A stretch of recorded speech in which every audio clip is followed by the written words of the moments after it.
बच्चे हम लोग डिस्कस कर रहे थे concept of genes, right. Concept of gene क्या होता है? अकॉर्डिंग टू मेंडेलियन जेनेटिक्स, इसमें क्या बोला गया था कि जीन जो होता है यूनिट ऑफ इनहेरिटेंस है, but molecular level of genetics जो है उसमें बोला था कि जीन जो है वो होता है जो कोड करे किसी भी टाइप के आरएनए के लिए, ठीक है। ये बात हम लोग डिस्कस किए थे।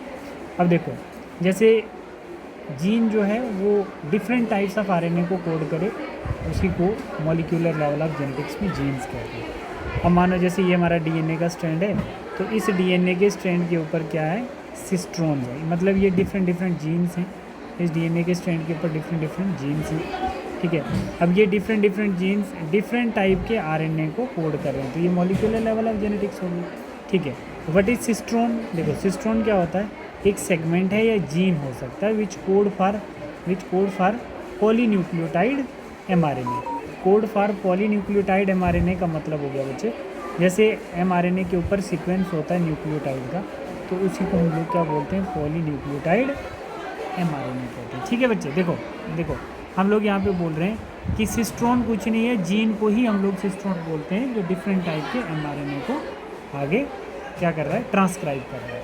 तो यहाँ पर एक कॉन्सेप्ट आता है, concept of cistron and gene. What is concept of cistron and gene? हमारे पास दो कंडीशन है बच्चे, एक मोनोसिस्टोनिक जीन है और एक पॉलीसिस्टोनिक जीन है। जो मोनोसिस्टोनिक जीन है वो यूकैरियोटिक में होता है, पॉलीसिस्टोनिक जीन जो होता है वो प्रोकैरियोट में होता है। ये डीएनए है हमारे पास, ठीक है। देखो, इस डीएनए के ऊपर हमारे पास क्या है? एक प्रोमोटर, एक स्ट्रक्चरल जीन और एक टर्मिनेटर। यहाँ पर भी प्रोमोटर, स्ट्रक्चरल जीन और टर्मिनेटर। यहाँ पर क्या है? ये प्रोमोटर तो है, यहाँ पे टर्मिनेटर है, और बीच में क्या है? स्ट्रक्चरल जीन है। डिफरेंस क्या है दोनों में? देखो, ये भी एमआरएनए बना रहा है, ये भी एमआरएनए बना रहा है, और ये भी एमआरएनए बना रहा है। फ़र्क क्या है? यूकैरियोट के केस में मोनोसिस्टोनिक कंडीशन में आपके पास क्या देखने को मिलता है? आपके पास देखने को मिलता है एक टर्मिनेटर, एक प्रोमोटर और एक स्ट्रक्चरल जीन। इस कंडीशन को हम मोनोसिस्टोनिक कंडीशन कहते हैं। बट जहाँ पर आपको क्या देखने को मिलता है? Prokaryotic is a polycistronic condition, means एक प्रोमोटर, एक terminator, but more than one structural gene, that is known as polycistronic genes. समझ में आ गई बच्चे बात? देखो, दूसरा है आपके पास कॉन्सेप्ट ऑफ स्प्लिट जीन। मैंने बताया था कि जो कॉन्सेप्ट ऑफ स्प्लिट जीन कहने का मतलब है कि जो स्प्लिट जीन होता है वो यूकैरियोट में ही होता है, ठीक है। वो किस में होगा? वो यूकैरियोट्स में होगा। ये डीएनए है और यहाँ पर ये स्प्लिट जीन होगा। यहाँ पर split gene having a non coding introns. इसके पास क्या होता है? एक नॉन कोडिंग इंट्रॉन्स होता है। अब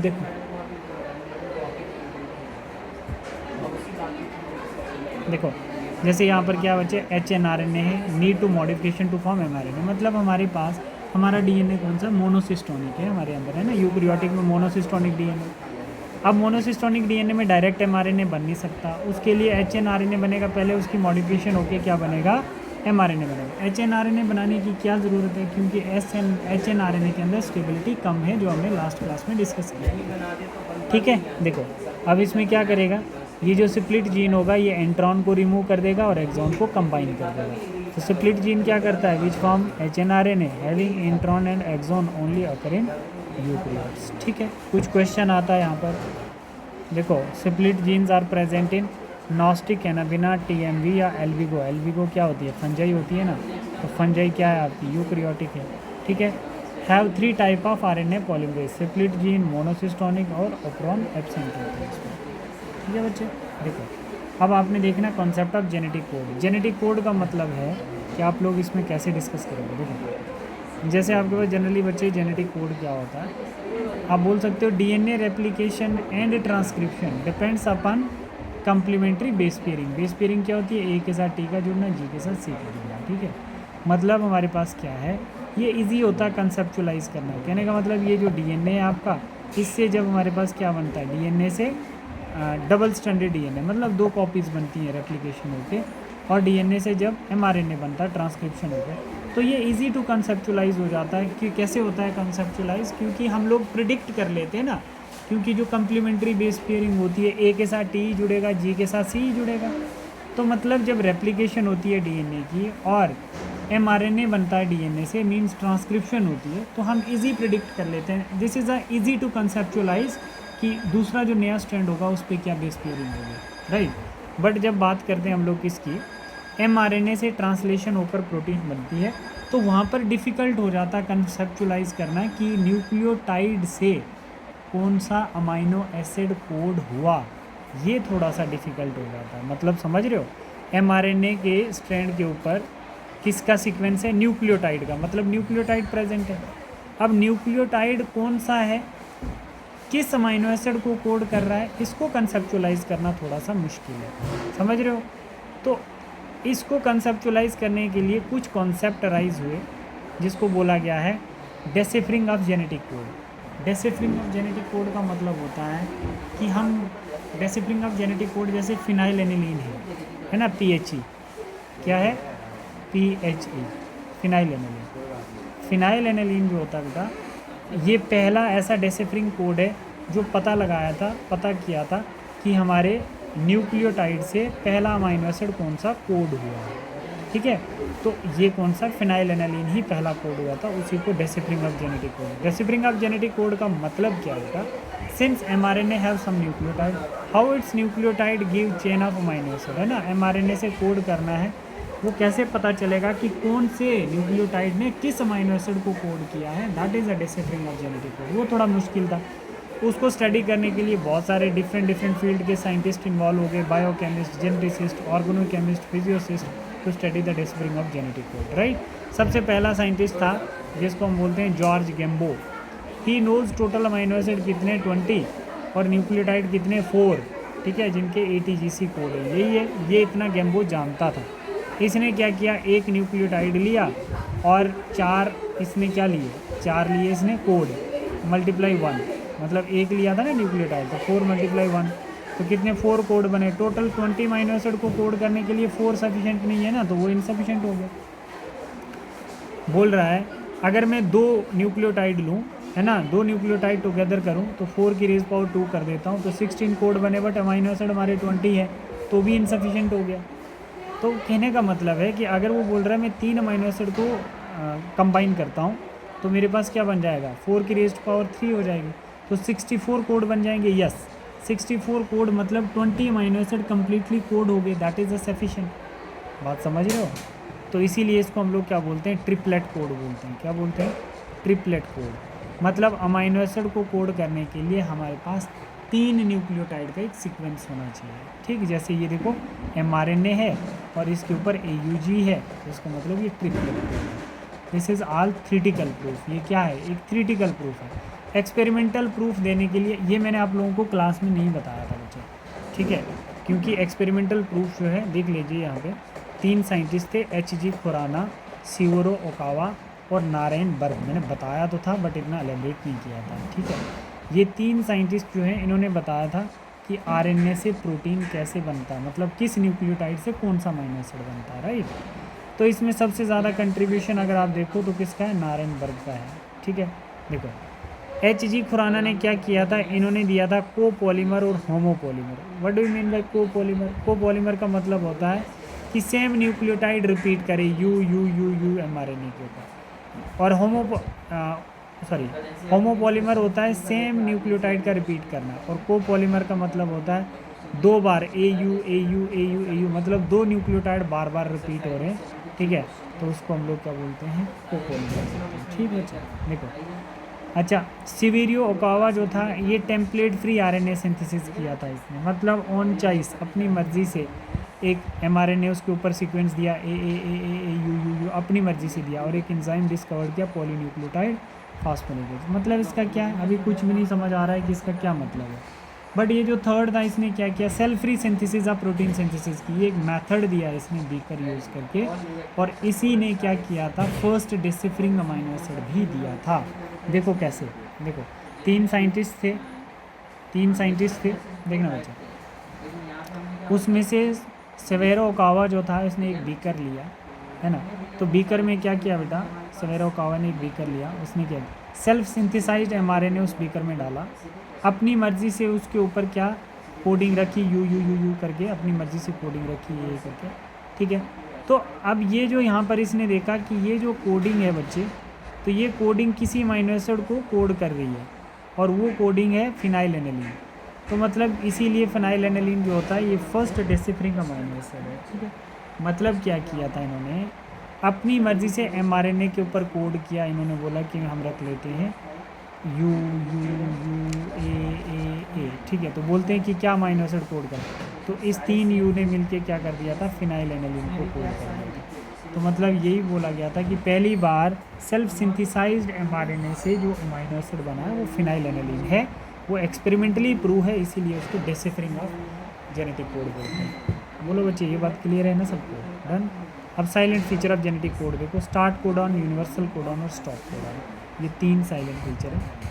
स्टार्ट कोडॉन होता है AUG, start codon mean code for methionine. ये किस अमाइनो एसिड को कोड करेगा, मिथ्यूनिन को कोड करेगा। टोटल कितने अमाइनो एसिड होते हैं, 20। यूनिवर्सल कोडॉन ये है ना, universal codon code phenyl aniline, ये कोड सभी ऑल लिविंग ऑर्गेनिजम्स को कोड करेगा accept mitochondria and some protozoa को छोड़ के, ठीक है। Stop codon not code for amino acid, ये ऐसे कोडॉन्स हैं जो किसी भी अमाइनो एसिड को कोड नहीं करेंगे। टोटल कितने कोडॉन थे हमारे पास, 64, उसमें से 3 निकाल दो, 61 ही अमाइनो एसिड होते हैं जो 61 ही कोडॉन्स होते हैं जो 20 अमाइनो एसिड को कोड करते हैं। Silent feature of genetic code अब किसका, अनएम्बिक्यूअस, डीजेनरेट और कॉमा फ्री, ठीक है बच्चे। इसमें अनएम्बिक्यूअस जो होता है नो कन्फ्यूजन, है ना, एम्बिग्यूअस, अनएम्बिग्यूअस, नो कन्फ्यूजन, मतलब एक कोड एक ही अमाइनो एसिड को कोड कराए, एक कोडॉन एक ही अमाइनो एसिड को कोड कराए। जैसे triple U, phenyl aniline, UGG, tryptophan.